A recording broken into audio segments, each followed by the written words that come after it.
Good morning बंधुरा केमन आछो तोमरा सबाई आशा करी खूब भालो आछो।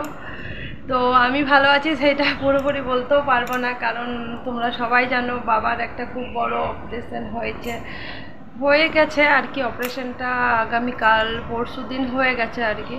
তো খুবই টেনশনেই ছিলাম, এখনও পর্যন্ত টেনশনে আছি যতদিন না পুরোপুরি মানুষটা সুস্থ হয়। একটা মানে কি বলবো, কি করে যে দিনগুলো সময়গুলো পার করেছি সেটা মানে বলে বোঝাতে পারবো না, তার জন্য বলতে পারবো না যে আমি ভালো আছি।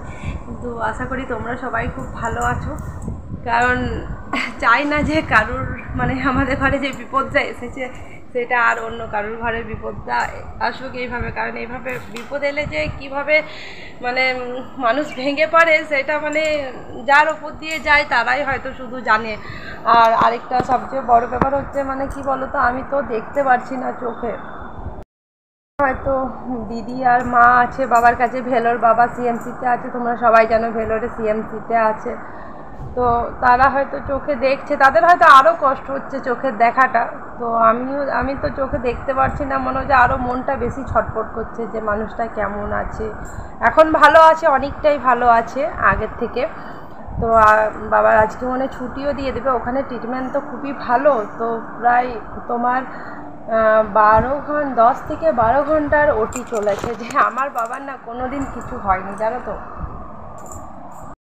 একটা মানে ওই ছোটোখাটো জ্বর জ্বালা হয়েছে, সেরকম বড় ধরনের বাবাকে এই প্রথম দেখলাম। মানে কালকে মা ভিডিও কল করেছিল, বাবাকে এই অবস্থায় মানে কেউ দেখতে পাচ্ছি না। আমি বললাম আমি ভিডিও কলে দেখতে পারবো না, আগে বাবা সুস্থ হোক, তারপরে বাবাকে যেমনভাবে মানে ভালোভাবে দেখে গেছি এখান থেকে গেছে সেইভাবেই যেন ভালোভাবেই বাবাকে ফিরে আসতে দেখতে পাই, তার জন্য আমি একেবারে দেখবো। কিন্তু মা বললো না এখন ভালো আছে দেখ।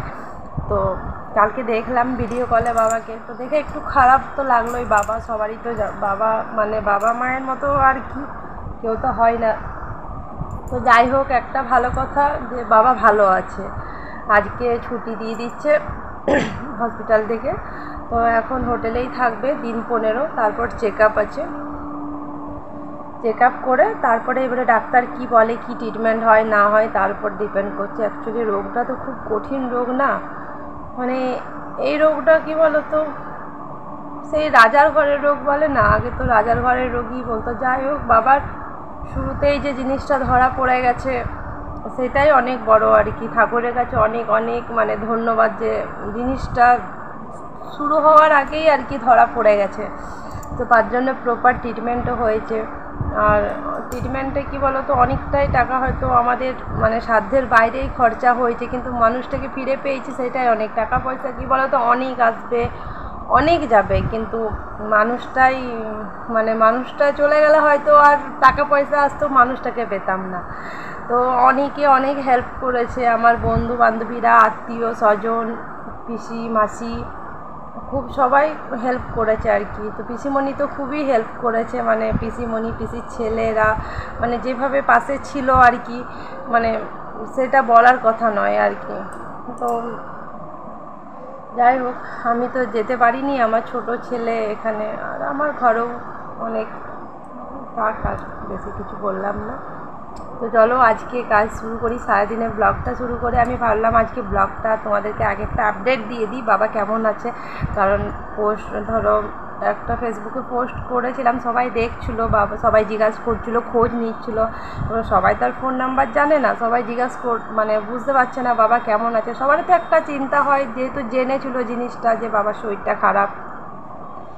তো বাবার কি বলো তো, আগের দিন ওটিতে সকাল 6:30টায় ঢুকিয়েছে, তারপরে বিকেল 6টা 6:30 নাগাদ ওটির থেকে বেরিয়েছে। একটা 12 ঘন্টার ওটি চলেছে, মানে বুঝতে পারছো সেই মানুষটার উপর দিয়ে কী গেছে। তো যাই হোক, ঠাকুরের অনেক কৃপায় মানে বাবা সুস্থ হয়ে গেছে, অনেকটাই সুস্থ হয়ে গেছে। তার পুরো ক্রেডিটটাই হয়তো ডাক্তার, মানে ডাক্তারের উপর তো আছেই, ভগবান ডাক্তারই এখন আমাদের ভগবান। এমনি ভগবানকে তো চোখে দেখতে পারি না, বা ডাক্তারকেই চোখে দেখতে পাই, সেই হিসাবে যদি ধরতে যাই এখন ডাক্তারই আমাদের কাছে ভগবান। আর দিদি যেটা করছে না, আমার মনে হয় যে কোনো সন্তানে অবশ্যই এরা করে, কিন্তু দিদি যেটা করছে মানে আমি কিছুই দেখো করতে পারছি না, শুধু ঘরে বসে আছি। কিন্তু দিদি যেটা দিদির মতো মানে তুলনা হয় না। ও নিজের জীবন দিয়ে বাবাকে সুস্থ করার চেষ্টা করছে, এখানে নিজের সংসার ছেড়ে, ছেলে ওই ছোট ছেলে ছেড়ে ও গেছে। তো জামাইবাবুরও সাপোর্ট পেয়েছে, জামাইবাবুও খুব ভালো, জামাইবাবু এই দিকটা পুরোটা হ্যান্ডেল করছে বলেই ও ওই দিকটা করতে পারছে। কিন্তু আমার তো ছোট ছেলে, ওর ছেলেটা একটু বড়, আমারটা অনেকটাই ছোট, মানে মা ছাড়াও থাকতে পারবে না। তাহলে আমি আর যেতে পারিনি আর কি, এই দিকটা দেখার চেষ্টা করছি। তো চলো আর বেশি কথা বলবো না, আজকের ব্লগটা শুরু করি আর কি। আজকে আবার দেখো কাজের মেয়ে আসেনি, সব কাজ আমাকে করতে হবে। তো চলো।